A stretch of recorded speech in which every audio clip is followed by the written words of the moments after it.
Hello again. I am Ross here at MDEV 25. I am here with Dr. Andrew, who wears a variety of hats, including the doctoral. I guess that's more of a robe. Yeah, it's a special, just extra poofy. Yeah, mostly for special occasions like graduations at this point, right? Yeah, pretty much. Yeah. In addition to being a doctor, you are also a professor and do a variety of game-related activities as well.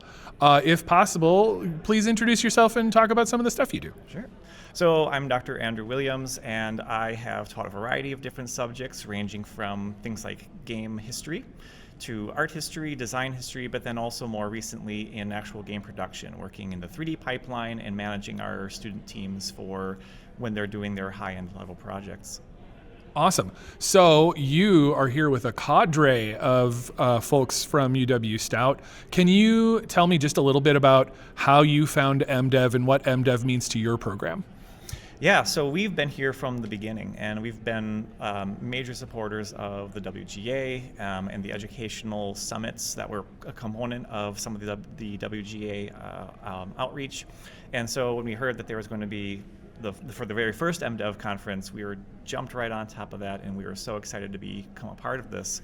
And virtually every year since, we've been here with a massive amount of students. This also winds up becoming a significant alumni event for us. And so it's not just the students that we've brought here that are currently enrolled, it's the students who are exhibiting their work as alumni, the people who are giving talks. We kind of have a bit of representation in just about every part of the conference. Well, seeing as you're kind of all over the place as far as representation, what do you think is your favorite thing about MDEV at this point? I think my favorite part of MDEV is coming and seeing the people that we've built such great relationships with over time. I'm on a hugging basis with virtually everybody that we know, so it's a really great and exciting opportunity, particularly things like last night, being able to come in and feel all that energy of everybody just being super charged up to be able to come out and chat and reconnect with friends. For me, that's what I really enjoy the most about it. Super awesome. Now, I hear you've come to games via being a game historian. Is that correct? Tell me a little bit more about that. Yeah, so I studied design history and was looking to find ways to apply that to things that are not material like games. And then that eventually led me to writing a textbook on the history of games, and then moving into the production space. Having always been a person who likes to tinker with stuff, I decided that I really wanted to get my hands dirty again and jump into the art world. And so I shifted over into that area, and I've since been able to work on a number of really great projects, including doing things like moonlighting at an ed tech game company, and then doing other kinds of work in and around games, educational games, training simulations, that kind of stuff. So in talking about the history of games, what are maybe 2 or 3 games that you'd like to call out as you should really consider going back to this for its perhaps influence on game design or where games are now? Not necessarily where it was, but what it did for where we are now. What are some 2 or 3 you want to call out as being influential in that way? Well, I think definitely, so some things that come to my mind is an older PC game from the early 90s, Star Control 2. If you think about the formula of things like role-playing games, which had been typically in medieval fantasy worlds, this is a game where it's role-playing but in space, but also managing different alien connections that you're making, a really great engaging story, and also the music is pretty great stuff. So that's one. I think when I think of some other games, you've got games like Bethesda's early The Terminator, based on the film, the first film. And when you look at that, you can see everything that became Bethesda, from the open worldness to characters and NPCs that have schedules and things like that. All those things are all there, and you can see that DNA built into it. And then probably for a third one, I'd probably look at something like classic Super Mario Brothers. It is incalculable how important and influential that game has been, especially when you look at all of the other games that were being made around that same time. And when you look at Super Mario Brothers, you can see why it became such an instant lightning bolt for people's experiences. Yeah, I think about the thing about game history is some are influential and they are bad because people took the formula and made it so much better. And some are influential because they were just so good to begin with. Like one game that I can think of that I loved but aged incredibly poorly, I think it was an Electronic Arts game. It was a Mercenary for the 3DO. So it was a game where you walked around and you had a variety of weapons, and there was a leveling system, and you interacted. There was voice audio, and you were finding out this long story that you were trying to find the end of this. And so you're interacting and you're leveling up. And there's different zones and there's different enemies, and so it's the bones of every action RPG that follows it. But you go back and you're like, well, obviously they didn't perfect the formula yet, because you go back and some stuff is broken and some stuff seems a little dated at best. But like you see all of the games that follow that plan so much better, and they found the fun in each individual part to make it better. So yeah, you want to keep talking games history? Yeah. Okay. So being on that, are there any other ones that you can think of that aged poorly because they were copied so much?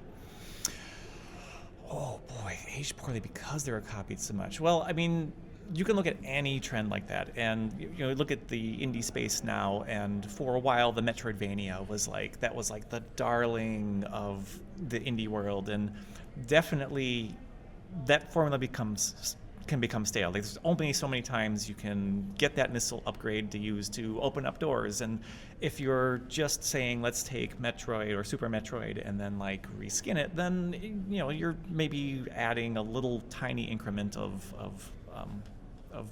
innovation into it. But we really want to be thinking about, are there different ways we can measure progression? Can we do interesting kinds of things? So when I think about a game, I think about like Tokitori 2, which was a Metroidvania, but it didn't look like one. Exactly. It didn't look like one. Like the theme seemed kind of like kid-like, but the mechanics on it, like everything was there from the beginning, and that's such a different way to think about it. It's just, you have that idea of what comes to be known as like the Metroid Brainia. Then like that's where real innovation is happening, where it's using those things and really challenging the player to do something different, rather than like small little bits and pieces here and there. Yeah, I think we're starting to see like language mechanics being a part of it, like tunic or chance of Shinar or chance of Sinar being a thing. Like, how does language gate us away from something, or what is the mechanic that is new other than a missile or a double jump? Right. Because people have seen the missiles and the double jumps at this point. And I love me a missile and a double jump, because it's like it's fun. There's a reason they're in a lot of games. Exactly. It's fun, and it's so freeing to be able to have that kind of experience. But if that's the only thing, then there's room for more.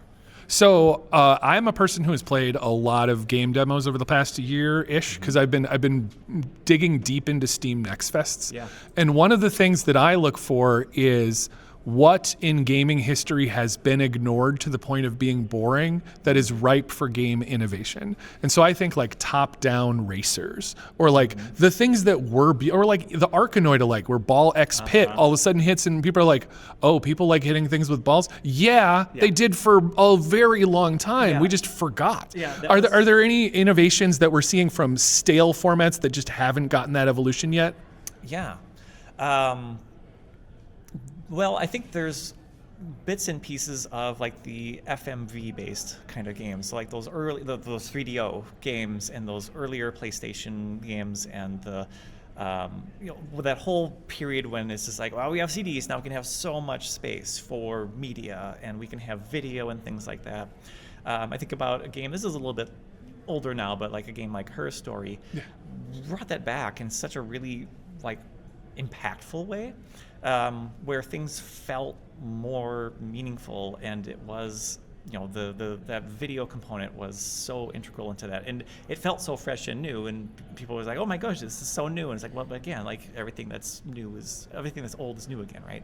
That kind of thing. I think there's something to be said there, because what is it? I think Orwell is a little bit like that, and not for broadcast. So in Her Story, it's more about what is the nature of truth, how do you find it out? Where Orwell and not for broadcast, they're more talking about how does censorship start to happen? How do you find out that you're in an environment that you don't really love anymore? How much are you a part of it? Right. And so there are ways that media a media-based game can teach you lessons that a different game can't. And so do you think there's any insights that we can find from innovation in those games that you think we could potentially see disrupting the industry in the future? Boy, I mean, disruption is happening so much right now, just everywhere, just kind of, on the financial level and on the production level with things. I mean, when I think about disruptiveness in terms of design, I think that we can see different genres that are maybe more dormant. Like I could think about something like the RTS genre.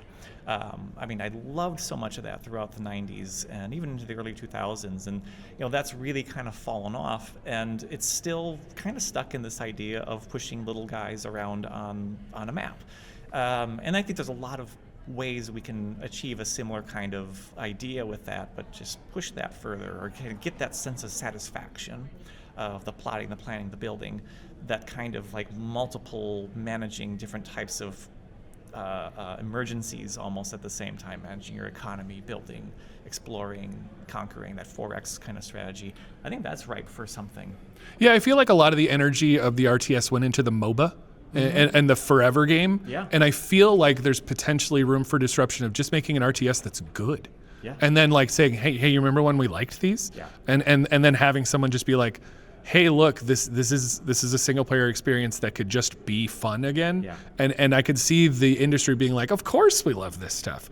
We've loved this the whole time. And not realizing that there's been a significant, span between the last true RTS game like that. Well, you look at things like the success of Baldur's Gate 3, right? Classic example of we don't make isometric top-down RPGs anymore because we already did that and nobody wants that. It's like, well, yes, we want that. We just want something that's good. And so that good, impactful sense of like, this was my story and I made these things happen and I'm suffering the consequences of these decisions I made hours and hours and hours ago. That is so much of the magic of it, because underneath it, it's still very much mechanically the same game. It's still D&D 5e, but it's more because of that ability to translate that kind of generative experience that you might have on tabletop into something that is, that has to be kind of like hard-coded in. Well, and you can make your own cheekbones, which is pretty important. That's important, yeah. Right, like the level of customization in investment that the session 0 of a normal 5th edition Dungeons and Dragons sessions, you're probably not spending an hour making the face of your character. Where that is an intensely video game experience that you can then put into the rest. So so in being grateful and putting out flowers, are there any shout outs or recognitions that you'd like to provide to either anybody in the industry, any of your coworkers, any of the people that you're around, seeing as we're already on camera? Yeah. Well, first of all, shout out to the incredible faculty that I get to work with. They're not just coworkers, they're friends. And when you have a group of people that genuinely get along with each other, that sends out so much good energy into everything else that you do. So shout out to all my coworkers with there. And all of our students and alumni, particularly the alumni who keep coming back to this event. I love being able to connect with everybody and have that sense of community that extends beyond what we can do as an institution and really into a larger industry.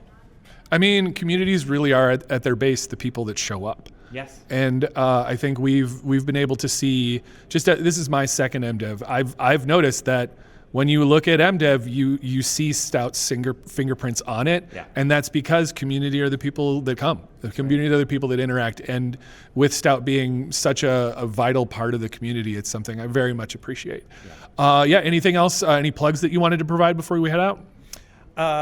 Plugs for talks by our alumni. There's some really great talks about developing indigenous cultures into games by our alumni.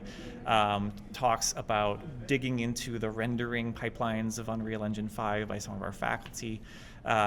Just all of that whole kind of experience, all those little bits and pieces that help provide different facets of knowledge and belonging, because there's going to be something for everybody. Awesome. Dr. Andrew, I appreciate your time. All right, great. Thank you so much. Happy to be here. Thanks again. Later, guys. And gals. The collective term, y'all, use, whatever we use. Okay, later.